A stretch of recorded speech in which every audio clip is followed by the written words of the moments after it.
Assalamualaikum warahmatullahi wabarakatuh. Berjumpa lagi dengan saya Buniza pada mata pelajaran Pendidikan Pancasila dan Kewarganegaraan kelas 12. Untuk pertemuan kali ini saya akan jelaskan beberapa bagian-bagian dari materi minggu lalu yang belum saya jelaskan. Selamat menyaksikan. Kasus pelanggaran hak warga negara, proses penegakan hukum masih belum optimal. Saat B, yang saat ini tingkat kemiskinan dan angka pengangguran di negara kita sangat tinggi. C, merebaknya kasus pelanggaran hak asasi manusia seperti pembunuhan, pemerkosaan, kekerasan dalam rumah tangga, dan sebagainya. Masih terjadinya tindak kekerasan mengatasnamakan agama, misalnya penyerangan tempat peribadatan. E, angka putus sekolah yang cukup tinggi mengindikasikan belum terlaksana secara sepenuhnya amanat. F, pelanggaran hak cipta, misalnya peredaran VCD atau DVD bajakan, perilaku plagiat dalam membuat sebuah karya, dan sebagainya. Kasus pengingkaran kewajiban warga negara. A, membuang sampah sembarangan. B, melanggar aturan berlalu lintas, misalnya tidak memakai helm, mengemudi tidak mempunyai SIM, tidak mematuhi peraturan lampu lalu lintas, berkendara tetapi tidak membawa STNK, dan sebagainya. C, merusak fasilitas negara, misalnya mencoret-coret bangunan milik umum, merusak jaringan telepon.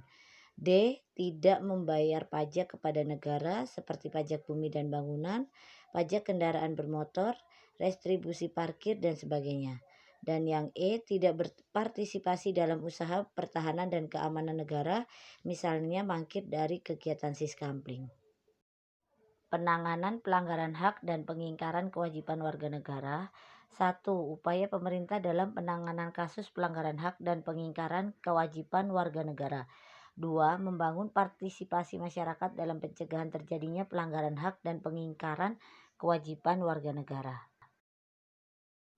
Berikut ini upaya pencegahan yang dapat dilakukan untuk mengatasi berbagai kasus pelanggaran hak dan pengingkaran kewajiban warga negara. 1. Supremasi hukum dan demokrasi harus ditegakkan.